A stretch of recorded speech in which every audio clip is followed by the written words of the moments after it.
Hello, everyone. Welcome back to the Short Corner podcast. This is episode 9, where we're going to be reviewing the Sassuolo game. Join with me today, we have Naim and Joe. Unfortunately,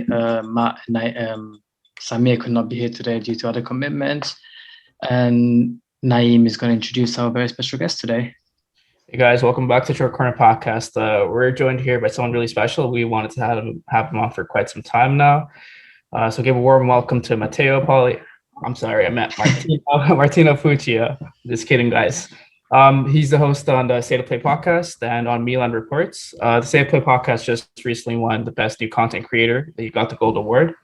So we're really happy to have Martino on with us and have his analysis on the Lazio and Sassuolo games. So Martino. Yeah, thanks for having me, guys. Happy I won the poll against who was it? AC Milan and John from Sempre Milan. So yeah, it's great to have me on. I know we changed the dates about 3 or 4 times before it happened. So thanks for having me. Always chatted with you guys for a little while now on Twitter, and now we get to speak over Zoom. So technology is amazing, huh? Yeah, so Martino, we got a few questions for you just from off the bat. So why do you support Milan, and who are your top 3 Milan players ever? And top 3, you said, ever? Mm-hmm. Okay, so first I'll start with Milan. So somewhere there's no exact age when I started rooting for them, because obviously I'm from America, for some people who may not know, over in New York. All my grandparents came from Italy, and my mom came here when she was 6, 7 years old from Rome. And my Nono is a big Roma fan, as I've showed a few times on Twitter or talked about it. And most of my family is, except one of my uncles want to go root for Lazio just because he wanted to piss them off like that. So that's what he did.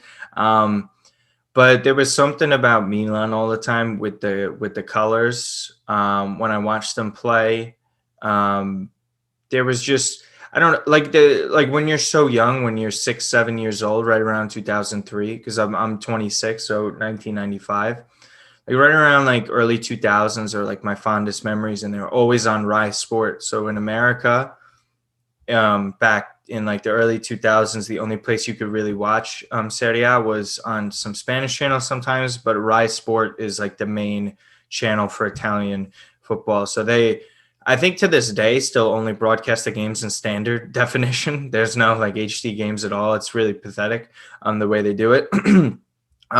So I just used to watch all the games all the time. I never really liked Roma because the colors just turned me off. I like Totti a lot. Actually, the first jersey that my grandparents ever got me was a Ronaldo jersey from Inter, and I just never put the jersey on. I don't know. And blue's my favorite color too, which is the funnier part. I just never did.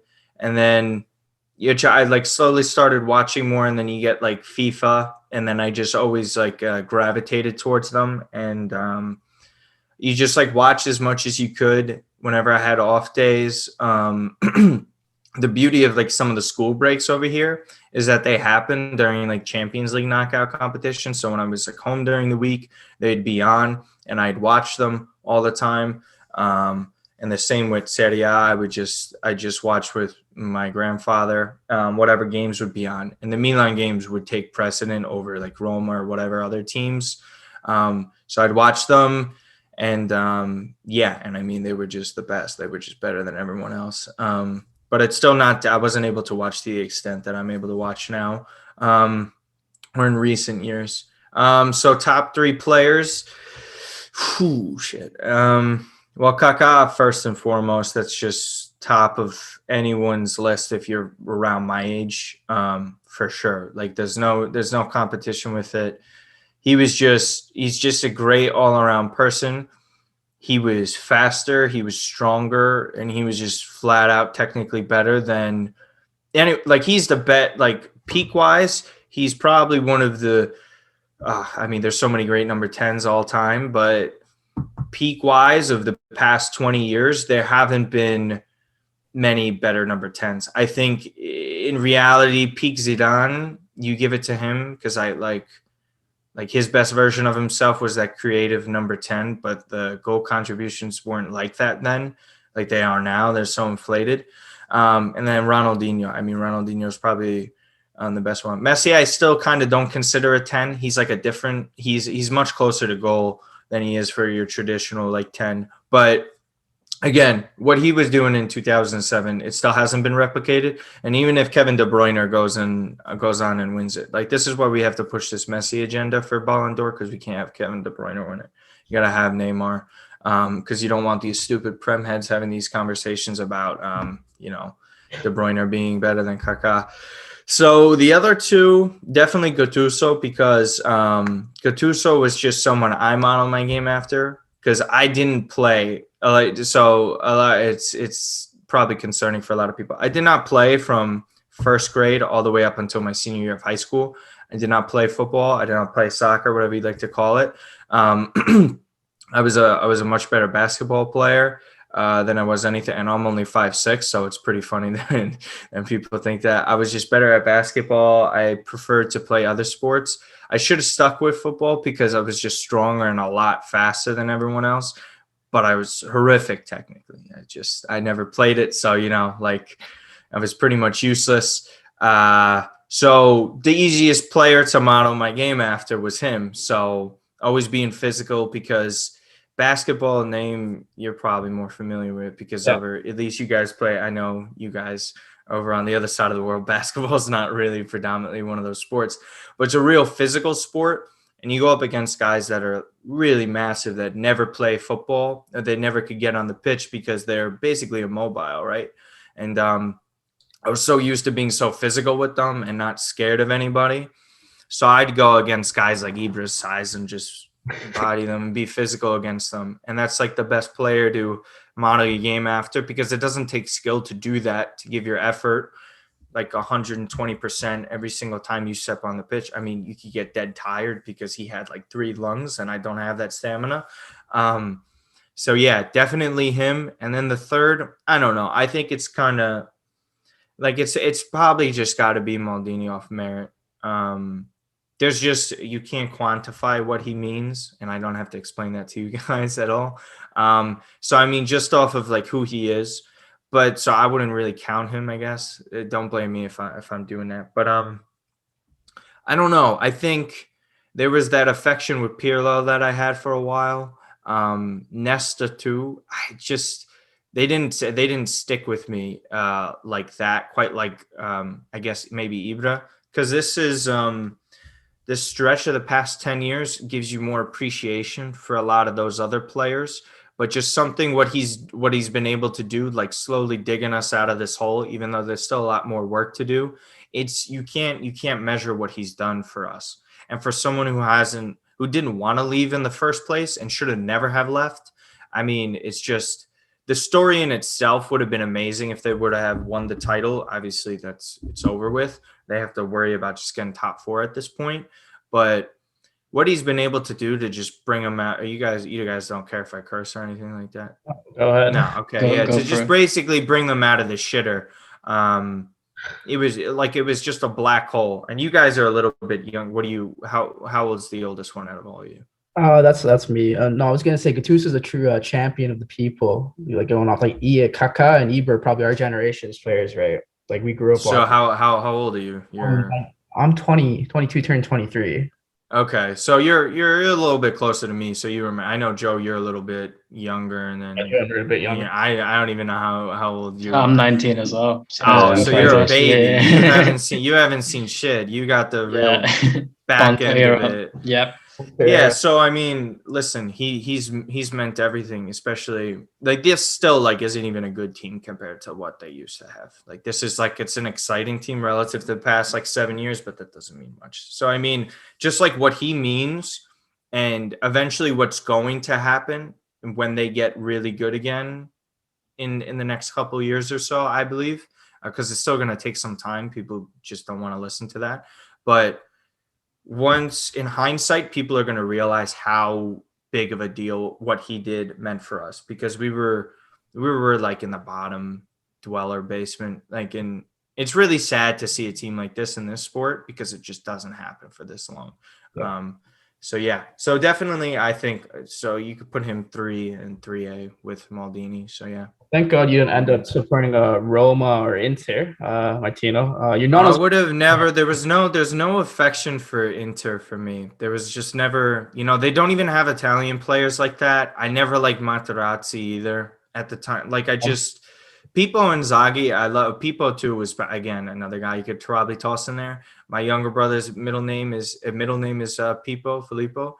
So I always loved that name too. There was just so much to like draw me towards them. But I always have listen, I had an affection for Roma, and then you get on Twitter, and then you really just like I just started to hate them, and I feel so bad because I do want to see like Manono happy and see them like do well, but God, they're such cunts, to be honest with you.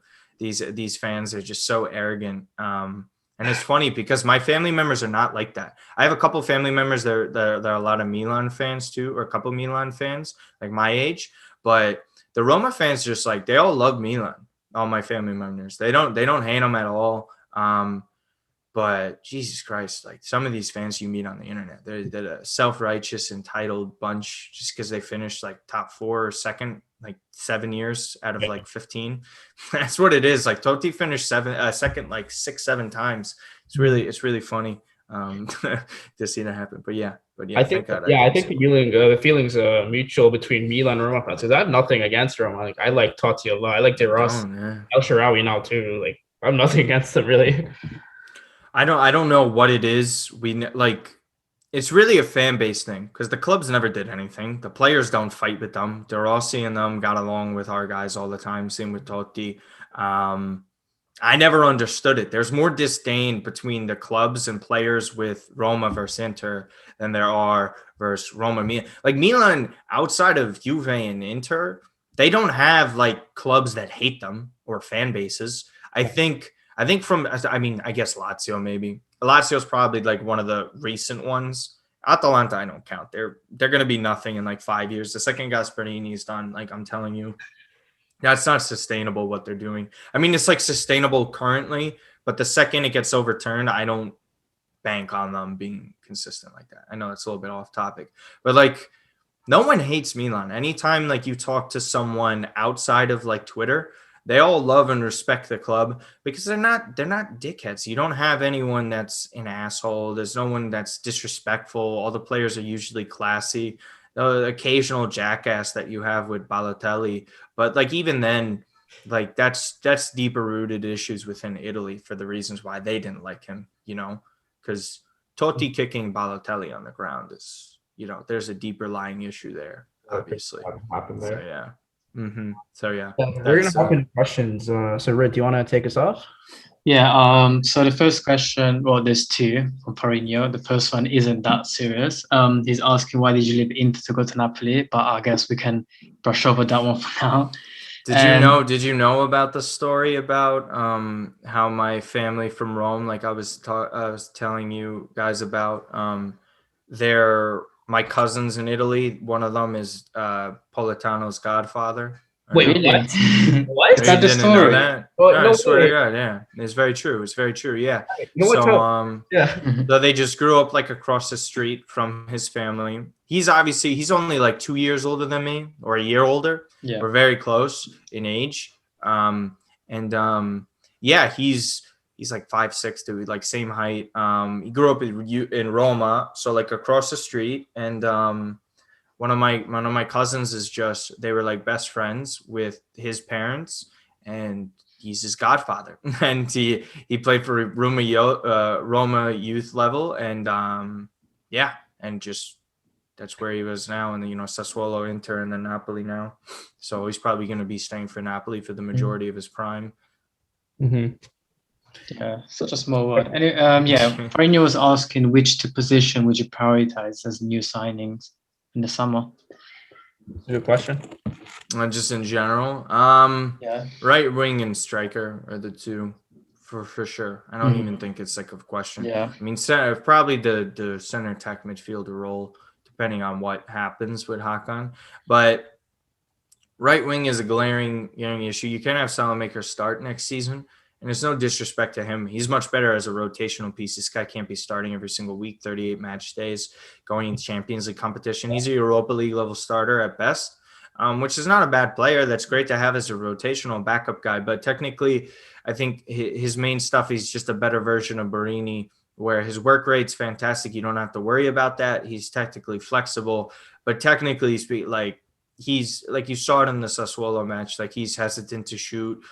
He's not technically sound like that. 3 out of every 10 balls he crosses in the box are good. And 2 of those 3 are decent at best. So, yeah, you can't have that, but striker is the glaring one. Cause I mean, listen, they play well when Ibra, like their record is well without Ibra. But again, at the same time, do they replace Ibra? No, they play well without him, but they don't replace that goal scoring difference. Rafael Leao is not a center forward. It's clear as day. It's been that. He was never that, by the way. He played second striker at Lille, and he's much better when he's outside in space on the wings.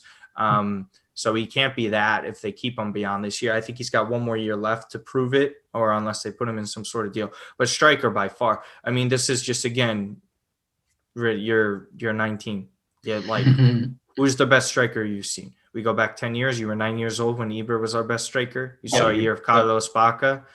I mean, that's it. That's all they've had. So striker has to be it for sure for me. I think you can get definitely cost-effective players for on the right side. I think there's plenty of people. You just got to go and get someone with decent work rate that's great with goal scoring contribution. So yeah.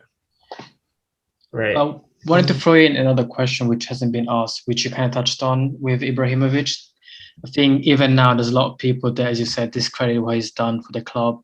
And, he's only played for 2.5 seasons for us. But do you think he will be able to gain the legend status for us? Of course, he hasn't played like Maldini, like Pirlo, like Gattuso. They have played several years with us, but what he has done is really remarkable. So do you think he deserves that status? So what I was saying a little bit earlier with what, in hindsight, what he'll be revered as. Listen, this club is basically at the end of the day about trophies and winning trophies. He's not going to win a Ballon d'Or here.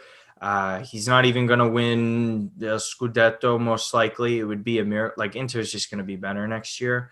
And Juve will maybe fix it, but you never know. I think if Napoli make the correct hire, they'll be ahead of us as well. I had Napoli ahead of us this season. They were just kind of unfortunate. If there was another team towards the top that was unlucky as us, it was probably Napoli with injuries wise. But yeah, I mean, no, it has nothing to do with him. It has everything to do with how great everyone else is. You're not on Maldini's level. You're not on Baresi's level. You're not even on Pirlo's level. And whatever, if you have your opinions on Pirlo and how you view him, simply it matters what you've done on the field. You take your emotions off of it. Strictly accomplishment-wise, it doesn't compare. But what he's done in relative to his situation is so remarkable. I think he's a legend in a different way. He's not. I think there's tiers of Milan legends. There's a Mount Rushmore type. And then there's, your Ambrosinis of the world. And then, and the same with, I don't know, Ambrosini is kind of a tier lower with I guess Dida would be ahead of him, but there's that level. But Nesta's up there, with Seedorf, Gattuso, those guys are, if you have them in your starting 11. But Ibra is just, I think he's a different animal. Or he's a completely different situation. I think he would have been considered amongst them if Ibra moved from Juve to Milan instead of Juve to Inter, then we would be viewing him like that. Because I think they win those Scudetti. It's just, he's got 1 Scudetto. He's here he's going to be 4 seasons total combined because it was half a season and then another year and a half. It's just, he just wasn't there long enough for his best seasons, but his goal scoring record is amazing considering when he came over. I think he scored 43 the first 2 seasons that he was here. And then he comes back. What did he finish? He must have had double digits last year. Yeah, I think he was 12 or 11. Yeah, 12. And then he's 15, 16 now in league. It's tremendous. And you give him another year. But it's just accomplishment. If he would have won the Scudetto, no count. No shit. What he did, if he were to pull that off, that would have been Milan's most prized Scudetto maybe ever. One, it's like top 5 because it's just what it meant in like relative to the expectations that they would have won. This one would have been the most improbable one that they've ever won, because all the other ones that they were winning from the mid to late 80s when Berlusconi took over, the expectation was to win those. So when they did it, it was a great thing to have, but to win that, and even when they won in 2010, 2011, like it was still a little bit of a drought. It was like 8 years, and what he was able to do just to uplift everybody, and they were robbed of another one too. So yeah, I mean, he's a legend in his own right, but he's not as the same as Maldini and those guys. It's a bit different. Yeah. Second question we have is top 4 predictions. Will Gigio stay? It's quite a long question. There's a lot Sure. travel. It's fine. So if Gigio really goes to Juve, that's what people are talking about right now. What's the best drink to numb the pain? So what are you going to be drinking to if that happens? And in a fight between Joe and Samuel Castillo, who's getting his ass kicked? So you say it's a fight between the two. So what was the first top 4 prediction? So top 4 before the season, I had us finishing 5th. I just thought we just didn't have enough, and it's not really our fault in terms of additions, because you only have a finite amount of resources, especially during a pandemic. You're not making Champions League, FFP restrictions. You can only do so much. That's why they had the payments that they've had and fees for players like Salamakers for like 3.5 million euros. I personally don't have enough faith with the injuries at the moment. I think the injuries are everything, and it's ultimately what's going to cost them. I think Napoli is too good. I think Atalanta is too good. And funny enough, I think if there's going to be a team that might miss it, I think it's going to be down to Milan and Juve. I'll be straight up with you. I think Pirlo showing he's incompetent or incapable of managing Juve at this point in time in his managerial career. Too much too soon for him. They're getting off on talent alone. It has nothing to do with his skills as a manager. They have double the wages of almost Inter, which is insane. So they should be there. For me, with Milan, it's who is starting on Monday. Lazio's record is absolute dog shit on defense recently. Our defense has been poor. I personally do think Romagnoli deserves a start now. I think Tomori should probably sit, or Kier. One of the two. You got to change it up. He made that mistake against Sassuolo that caused Raspadori to score that second. They both did. They like ball watching. No one's picking up the man on the first one. Even Dalot to blame on that. Teo Hernandez not being himself. I think the midfield's fine. No more Mete, and it's not even no disrespect to Mete. You can't have him and Kessie there especially when Tonali's there. You know what Tonali could have done with the space against Sassuolo that they were giving Milan? They could have done so much with it. They could have created a lot more. They would have been ball chasing more often. It would have been a lot more chances created. It's just stuff like that. And I think Pioli's done a fine job, but he doesn't know how to handle something like this, to steer the ship towards the top 4. And again, you could say the same for Pirlo, but they have Cristiano Ronaldo and a bevy of talent. Ronaldo and Dybala are better players than anyone that Milan has at the moment. I mean, you could argue with Kessie, but again, on their best days, Milan doesn't have a guy that could change a match like those two. You're gonna have to get a result out of Juve and Atalanta. You have to, because I think the expectation is everyone just assumes we're gonna lose those two. If Milan win the others and get a result out of one of those two, you're in a good position. You just gotta hope Atalanta or Napoli fuck up, but I'm not confident in that. So, and then what were the other two? I'm sorry. So one's the Gigio contract situation. If he goes to Juve, what are you drinking? Yeah, no chance. He's not going to Juve.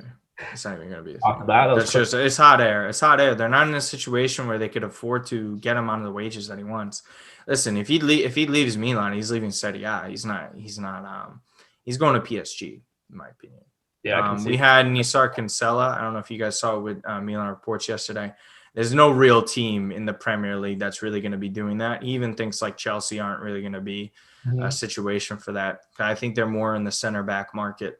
I know they're selling Tomori, but No, he's not going to. I think what people are freaking out about is like the contract length. It's predicated on Champions League. And what I mean by that is that if they miss Champions League, the contract's going to be a little bit less lucrative and shorter term compared to them making Champions League and it costing more money because they're able to guarantee that. It's just all upon the situation and then the ESL, because what is he going to do? He's going to bring him to a club that's going to have sanctions, and PSG don't even need him per se. They have Keylor Navas. Keylor Navas is one of the top 3 goalkeepers of the generation. He's the most underrated goalkeeper of all time, for being serious here. So, no, he's not going to Juve. It's hot air. It's for clicks. And I would put it at like a 5% chance that he would do that. I genuinely do think he has an affection for the club, but he doesn't really he's dog shit at PR. He doesn't get it. He doesn't understand it.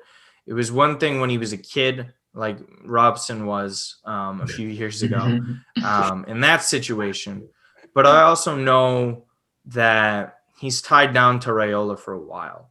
And that's all I could say regarding that. I don't want to say anything else on record. So, and I know his family would not want him to leave Italy either. And they know Milan's the best place for him. And going to Juve, the kid couldn't handle when they didn't officially extend. You think he's going to be able to handle all that for years at Juve? He's a very emotional player too. You could tell it gets to him. I do think Milan means a lot to him. But again, show it, right? And I'm not making excuses because there are like some questionable stuff. Like, if you wanted to stay here, get it done already. You know the situation the club's in. You get paid plenty. I totally understand that perspective too. So yeah, I think come back from the ledge a little bit with the Juve stuff. If anyone. And this last question is more so for Joe. If you got into a fight, Joe, with Samu Castillejo, who's winning? Who's winning in that fight? To be honest, I don't think there would be any winners. To be honest, I mean, I saw a video yesterday of Castillejo, like, proper going at it. I was like, I thought maybe not after seeing that. So I'd say probably Castillejo, but like, Do you think you would lose a fight to him? Probably. I mean, to be honest, I think I would. I might be able to like successfully run away and like confuse him into like running into a lamppost or something. I wouldn't be able to. You're not gonna run away from a professional footballer that's best attribute space. Just kick his legs, man. You win. He'll probably snap in half anyways. Yeah, he's a twig. His legs ever, like, for a footballer. Like, what? It's really inexcusable how he hasn't gained any muscle weight at all. Yeah, like, what's going on? And Martino Carlos is asking, are you a decent guy, or the only thing you care about is question mark? He's such an idiot. He's such an idiot. We'll answer for that. Mr. Godwin, right? Finally Godwin, Carlos. Such a fucking idiot. Just ignore Carlos's question. He's such an ass. He'll probably WhatsApp me soon. And our last one is, who would you want for left wing between Rebic, Leao, Hauge, Diaz, Krunic? Who's your pick? Ignore the last one. For what? Starting. What do you think the best left wing we have is, pretty much? Rebic is. His work rate's great. He can score goals. I think he just sometimes, and I've said this to Sant'Angelo a bunch, his mind is ahead of his body with the way he's working. Like, his mind's telling him to do one thing and his body's just moving ahead of that. So that's where he like stumbles over and looks like an idiot sometimes. But his work rate alone and goal scoring output, none of the other guys have that right now. I think Hauger can get there one day. I mean, there's an adjustment. He doesn't have that pace, but I think his positional marking, and I think just even his work rate alone does that. And his dribbling skills, he's the best dribbler out of all of them. Leao has the most upside and potential. I don't think there's any debate about that. But again, there is just like no excuse why he doesn't work as hard as he should. Because it's depressing because he really does have it. And people use those comparisons with Niang, and I think those are pretty lazy, but I get what they're kind of going with. But they don't play at all. Like, Niang never had the potential this kid has. Not even close. I think this kid has the most potential out of a forward that we've had in quite some time. Probably since we've signed Pato. But he's not even close to Pato's level. Pato was just he should have been generational, obviously. But that's a taboo topic. So Rebic is your pick going forward. Yeah, Rebic is the pick. I think there's no question about it. But I do think eventually he could be upgraded on for sure. I think you could definitely do that. Because left wing, there's a ton of them in the world. It's like Dr. Jekyll and Mr. Hyde. You don't know which version's coming out on match day. For the first half of this. So I pulled up like his stats because I was like very curious because we all know last year like way better in the second half than he was in the first. Yeah. I kind of got the same vibe where he had a couple of assists early on when he was starting at striker in the first 3 games of the season. I think he got Crotone and Bologna. And I looked at it. He had 1 goal again in the first half this season, and all the goals again this year, all in the second half, where he's just stepping up and playing great. So I mean, when you look back on it in hindsight, you're going to look at it like Rebic's stats. It's like, oh, he had like 12, 13 goals in a season. It's like, yeah, but he didn't do shit for half a season. Like you have to take the context in that, because if we're only having a player show up for half a year, that hurts the team. So yeah. I think part of the problem actually. Oh, sorry. I was going to say, I think part of the problem with our attack sometimes is that none of them have, none of the players who start actually have that good, like, of close ball control. Like, if you look at Hakan, his best abilities is to, like, maybe pick a pass or, shoot from distance, that sort of thing. And you've got Rebic, who sometimes looks like he's never seen a football in his life, but can still score really good goals. And then you've got Salamakers, who, like, I think Pioli probably told him to stop trying to cross the ball because he just can't do it. And he's never really going to beat his man or do any of that thing. So I think that's maybe something we're missing. Joe, what was your thoughts on the Sassuolo game? Like, just I mean, I thought that was one of those games. I think it kind of reminded me of that Torino game a couple of years ago when Gattuso was in charge. And it was just a hopeless game, or it wasn't hopeless in the sense that we had a 1-0 lead for ages, but it was just the way that we went about it. Like, I could tell the moment that Pioli made those changes, it was like you're saying, we're going to try and defend this lead. And like, you never try and seal out a 1-goal lead, I think. And also the fact that you just took off all our creative players, any player that can make a difference. He didn't put Tonali on, he didn't put Hauge on. And it was a bit sad, really. To be honest. I've lost a lot of confidence in Pioli because of that game, I think. Yeah, the subs were poor for Sassuolo, for sure. Very poor subs. Yeah, I think that's a recurring theme. I think we had Justin like 3 months back, which when it was the first time he mentioned like how Pioli's in-game management is really poor. And I think the last game is the biggest example of that. Like, he took, as Joe said, he took off the one. Hakan was finally having a good game, and he took him off. And then we were losing. I think when did Castillejo and Kalulu come on? Like the 87th minute, something like that. Wow. So like, first of all, that's not enough time for any player to make a big impact. And I don't expect no one expects Castillejo to make any sort of impact. I think on the 95th minute, he just started running towards our own goal, which, You made that back pass, right? Yeah, it just sums up how he plays. And I think the most frustrating thing is about Hauge. Like, he scored against Sampdoria and hasn't played a minute ever since. Whereas Castillejo, for example, hasn't really done anything, but yet plays almost every single game. Mm-hmm. Yeah, you guys see that tweet where Castillejo's minutes and his goal contributions versus Yeah, I just don't know what's going on with this Hauge situation, because I feel like he deserves a chance. He's delivered whenever he plays. I think when he was starting in the Serie A, I think he was starting a few games where we were missing Rebic because of COVID, I think it was. He didn't play well, and I understand why he got benched at that point. But ever since, whenever he's been put on, he has played better than, as I said, Castillejo or Salamakers. So I just don't understand what's going on with the situation with Pioli and Hauge and why he's not playing and not getting enough minutes, in my opinion. Yeah, he's better than those two, for sure. Yeah.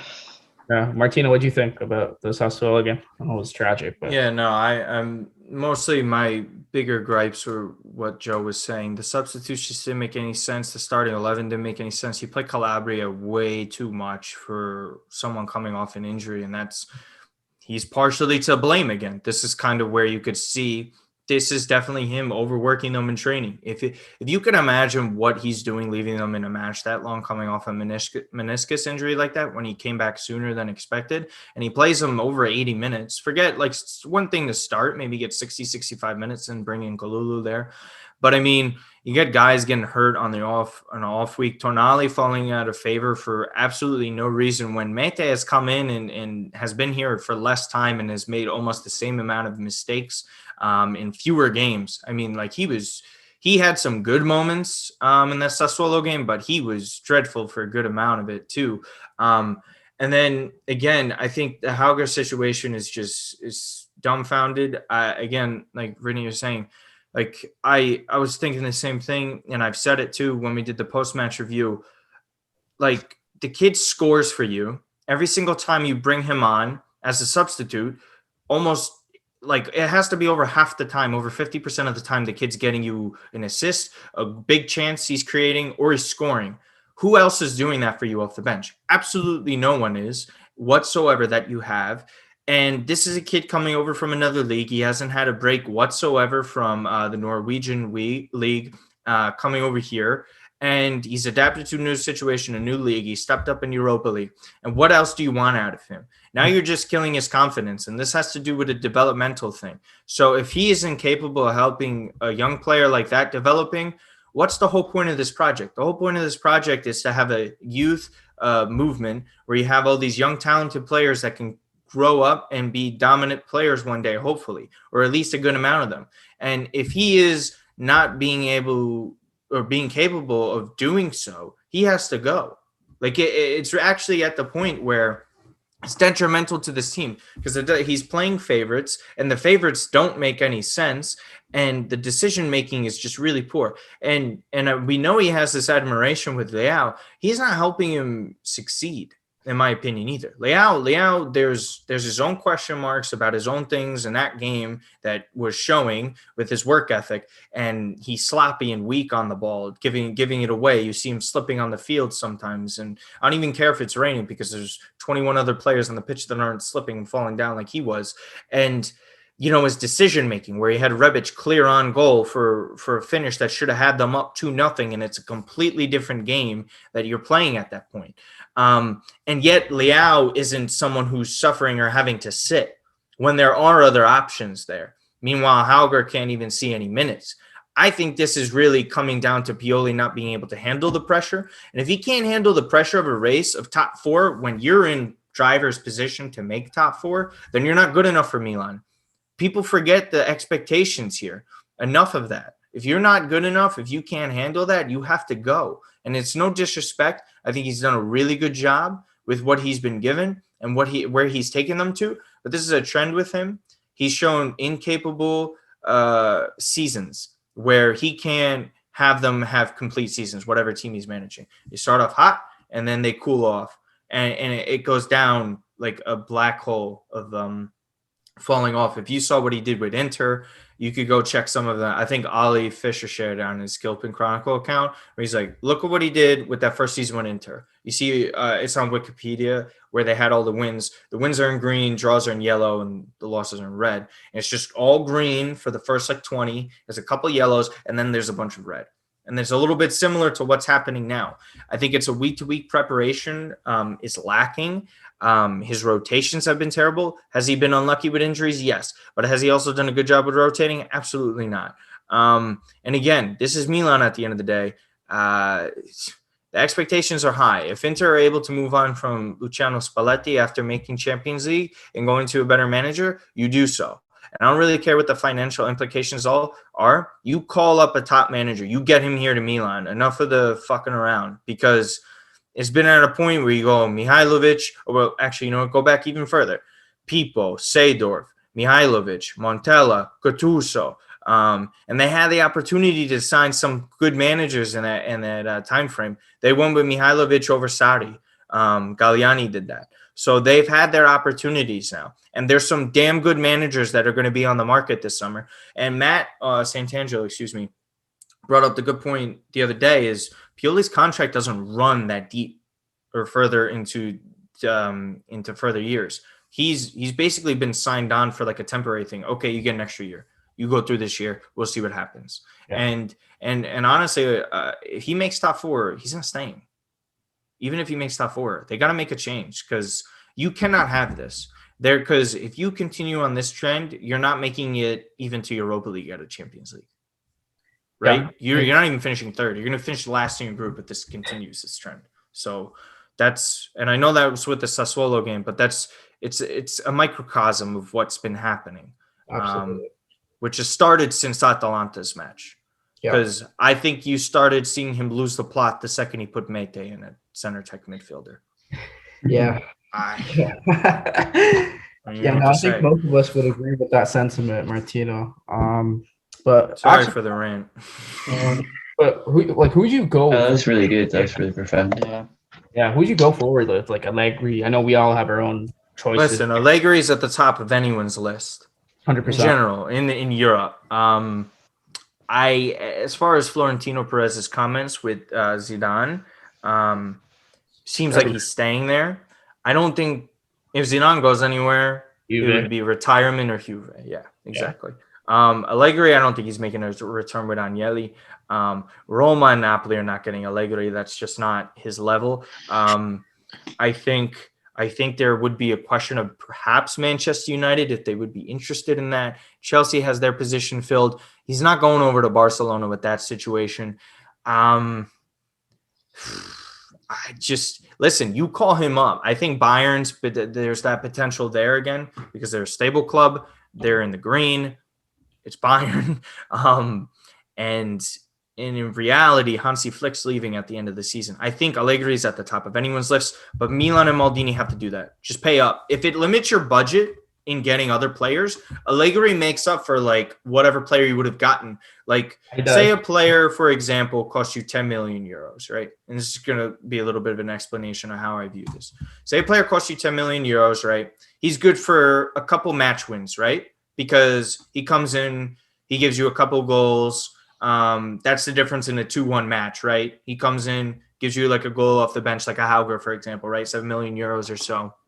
He's good for a couple wins a season. How much is a top manager being able to save your ass? In-game management, preparation, player development. In the long run, he's going to be getting you tons of wins, getting you into deeper competitions. And as you remember, when you guys were a little bit younger with Allegri's teams, Allegri had some not talented teams on paper compared to what we have. Yes, Serie A was a little bit different, and it was not as strong as it is now. This is the strongest it's been since like the late 2000s, probably. Yeah. So he makes a massive difference, and paying him the wages that he needs is worth it. But if it wasn't him, there's 3 other people I'd consider. Sarri's at the top of the list, and we saw again the link with Nicolo Schira for Roma.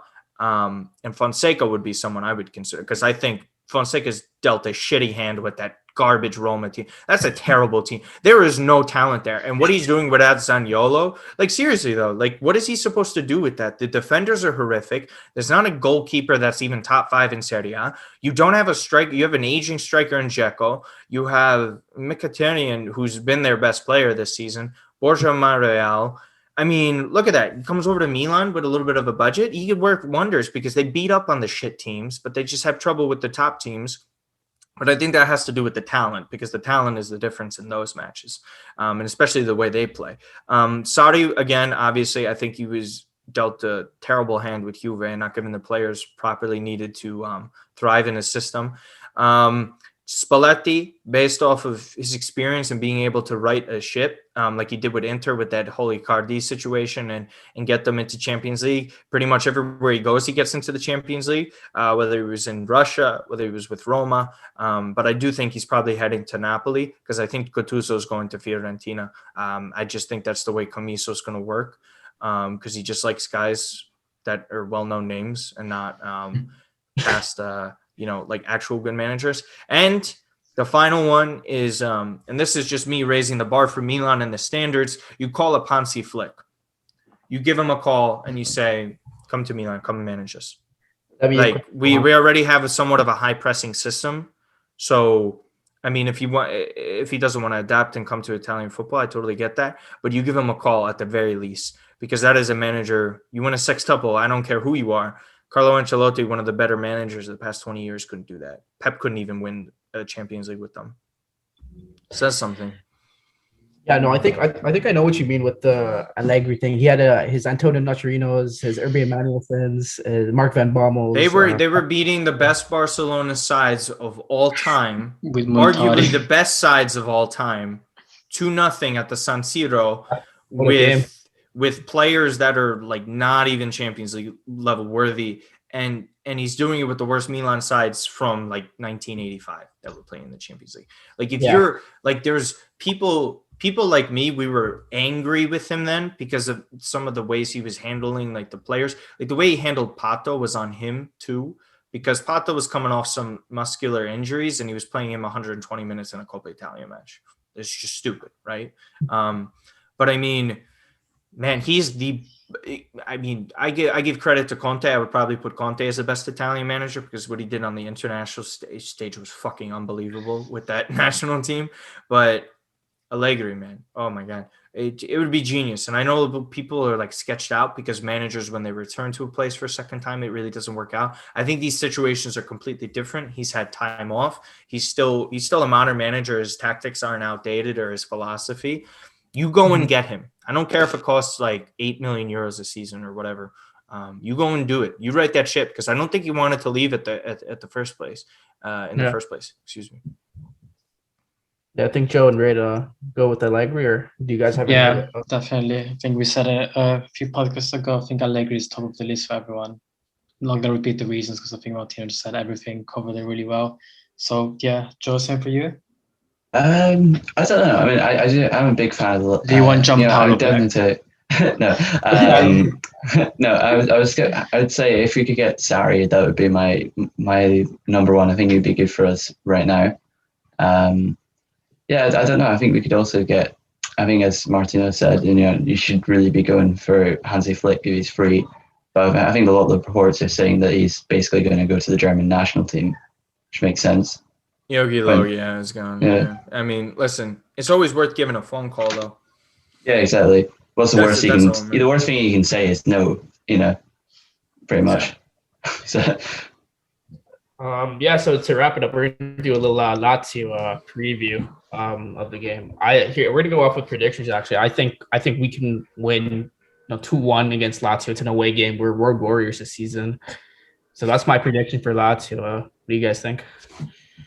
I want to be positive, but it's hard lately, especially looking at the team. It seems like we're not going to have Ibrahimovic again and Theo again.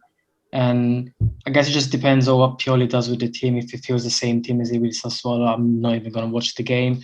But don't know, I feel like we might lose 2-1, something like that. I think Lazio have a really good attack.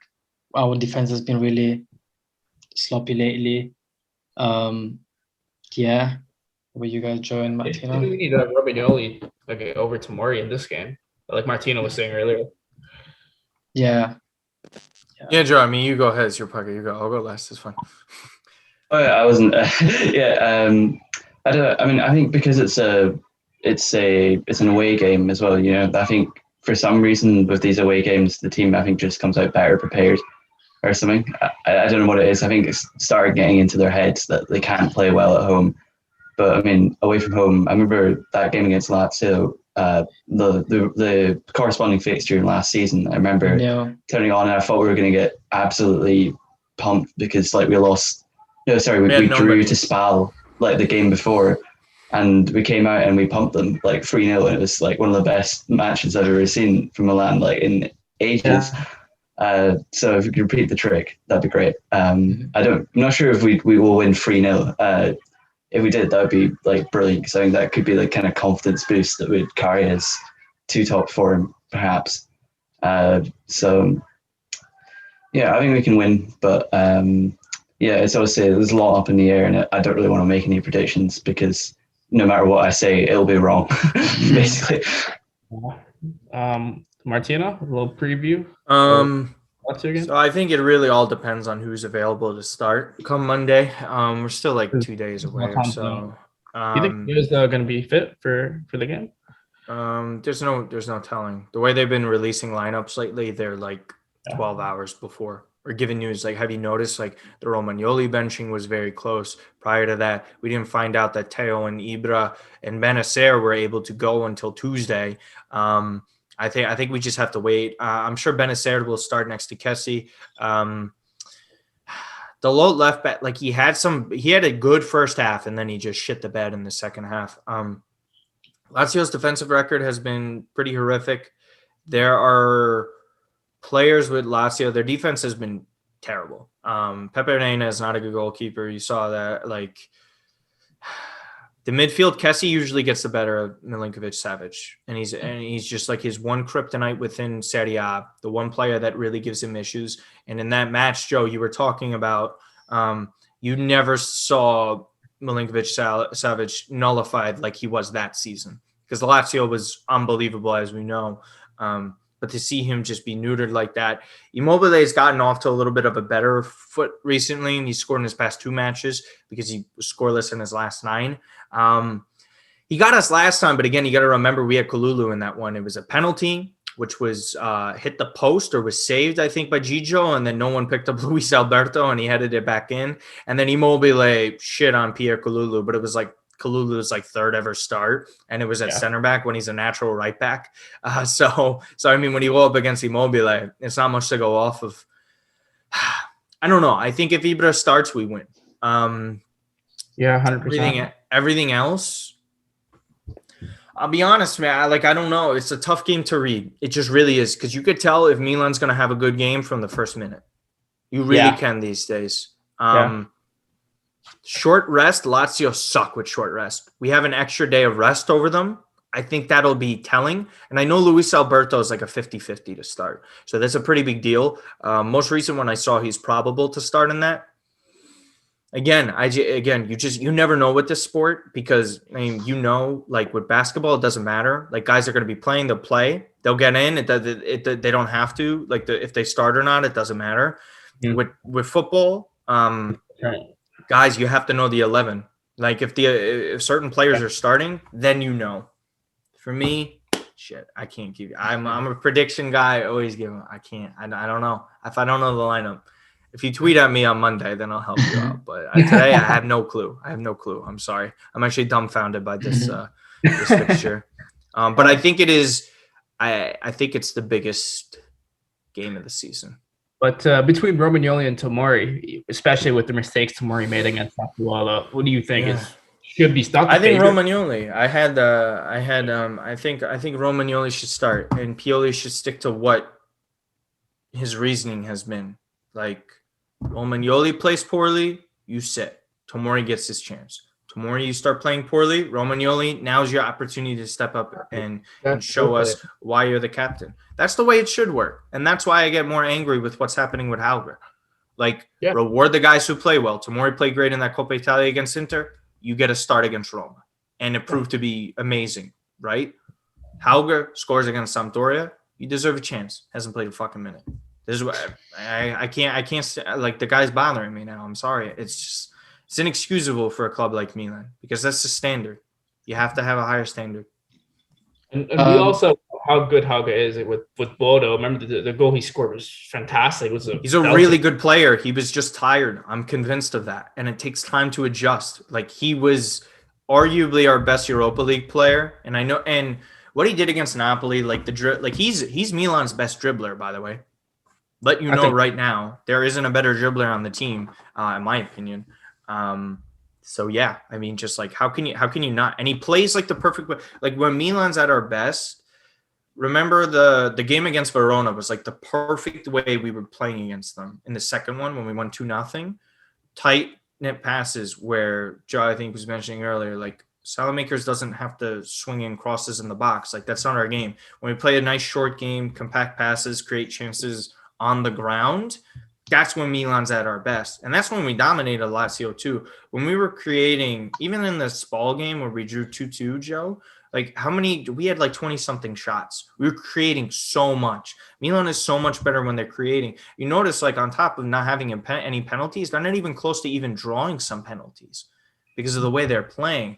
I just think I think someone needs to come in and give a helping hand. I don't know. I just feel they better get this right. So I'll say that. Ready, you're gonna add something? Yeah, I just wanted to ask, as everyone, should Mandzukic be starting instead of Leao if he's fit? I mean, he's played, I think, 60 minutes against, I think it was Genoa, and then he played, I think, the last 20 minutes, half an hour. Or did he play? No, yeah, I think he did last game as well. And I think he looked quite good in the game against Genoa. He didn't score, but he looked much better than Leao did, his striker, between the 2 games. So, do you guys think he deserves his chance to finally start? I see Joe nodding his head already. I mean, I guess I wouldn't be opposed to the idea of Mandzukic starting because you've always got Leao on the bench if it goes wrong. But obviously, I mean, it's like Martino was saying. You've got to reward the players that are playing well, and in that position, there's only one guy that's playing well, and it's Ibrahimovic. And if he's available, he starts. Obviously, yeah, that was assuming Ibrahimovic isn't fit to play. Yeah, assuming Ibrahimovic isn't low. I don't know, to be honest. I think, yeah, I think probably you'd have to go with Leao. I think it's at this point, Mandzukic hasn't started in Serie A for us yet. It'd be a big call to put him in. It'd be bold, and I don't think Pioli's going to do that because he doesn't tend to change the established order very often. Yeah, I do think he's a big game player, Mandzukic. I think Matt said it a few podcasts ago. He's the type of player who can go 10 games without scoring, but then he will get you that vital goal that will get you the top 4, whatever. But yeah, Naim and Martino, your thoughts on it? I think Mandzukic is the way to go through this game. Leao, like Martino said, he isn't a striker, and we only have 2 strikers on this team. Let's be honest, Rebic is a striker. We have Mandzukic and we have Ibrahimovic. Now, Ibrahimovic very likely might be missing it. So Mandzukic, I think. Yeah, wait, by the way, if I would just, not to interrupt, let you guys know, Daniela Longo is saying Teo and Ibra were just doing personalized sessions today. So like even the odds of them now playing on Monday are shrinking. So that's fun. Oh, no. Just to let you know. So yeah. Sorry, go ahead. Yeah, no, I think Mandzukic would be the way to go. What do you think, Martino? Listen, I think you made a great point of what he did when he came on to face Genoa, but he just hasn't shown enough to be great. I think you kind of have to just start Leao. And I really say that with not wanting that to happen. Hell, I would even consider Rebic up top. I'll be honest with you. I really would consider him there simply off of the pressing situation. And he wasn't that awful as everyone else made it seem to be when he was playing that. I think it's obvious that Leao is way better on the left when he's out wide. And if you can have that there, then that's great. But again, when you put Leao off left, it hurts your tracking back and your work rate on that side of the pitch. And when you don't have Teo Hernandez there, it's a bit of an issue, but I think Mandzukic at least has to feature for 25 to 30 minutes at minimum, in my opinion. So yeah, 100%. Also, who do you think we should keep between our loanies? Like, I think we have Brahim Tonali, Dalot. Well, yeah, Tonali isn't even like a question. Like he's staying. That's just like the formula.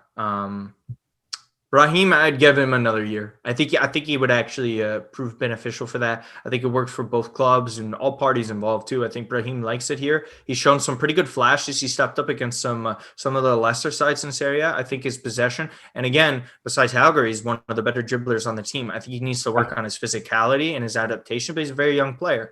He's pretty good with both feet. And again, he's not going to get any playing time at Real Madrid. I think he's comfortable in Serie A. I think it's a league that pretty much suits him. I think they're going to go for another loan, but getting an option in there for around 20 million euros or so. I think that's definitely something for sure. I think the low goes back to Manchester United. United aren't going to budge on some sort of figure that they have in their head. I think they want it set at least 25 million euros, which is just ridiculous. So he could go leave.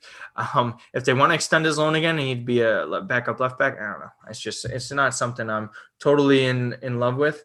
And then I think who else did we have? Mate. Pineapple Head. You have to take into account of the player and what you're asking of him. He's just supposed to be your fourth midfielder. But again, Pobega comes back. Pobega's not a double pivot type of player either. That's not his strength. I think you want another look at Brescianini, but Brescianini is playing for the worst team in Serie B. I really am a fan of like his play style. I think he needs another year at loan, and he's doing well with them. Yeah, I mean that's pretty much it. I think you probably just keep Raheem at the end of the day, out of all of them, and I think Mate and Tomori. Yeah, I think it depends on where you finish. Well, Tomori, yeah. Well, yeah. So when we had Kinsella on yesterday, we had a clip of it. We put it on Twitter. I don't know if any of you guys saw it. He pretty much was saying that this is a done thing and it's going to happen. Milan's not going to get a discount on Tomori. That's out of the discussion. They would consider allowing a stretch of the payments. Chelsea is basically what Nisar was saying. He writes for goal.com. So he's very legitimate, like in the know with Chelsea. And he's saying he would know Tomori loves it here as well. Well, not here. I'm all the way in New York, but you get the point. With Milan. So that's almost like a guarantee. And that's just a must, regardless of Champions League qualification or anything else. They need to spend that money. And Milan's financial situation isn't as poor as some people would like to think, by the way. So it's just they're hindered to get to the next level, if you know what I mean. Mm-hmm. Like you can't take the extra leaps that you would love to take if you make Champions League, opposed to just in Europa League. So yeah. Joe or Rid, do you have any more questions for Martino? No, Joe, do you have any? If not, we'll wrap it up here. I mean, not really. I mean, I think the thing is with Europa League is that the thing that's really put me off, seeing Milan play there again, is the way that it's always going to be, it's not going to be the top priority no matter what. And it's just the attitude that teams have because, basically until you get to the quarterfinals, there's no real point in exerting so much effort because there's so much football for it. So, it's really important, I think, that we get that. Top four. Yeah, top four. As well, that wasn't actually a question for Martino, but I just realised that. No, that's okay. Right, so if we don't have anything else, we wrap it up here. Cool. So thank everyone for listening / watching episode 9 of the Short Corner podcast. It's a very special thanks to Martino for taking some time out and joining us today. We'll leave all of this stuff in the YouTube description and on Twitter as well. So please make sure you check this out. And yeah, thank you very much. And we'll hopefully bring in an episode next week. Thanks for having me, guys.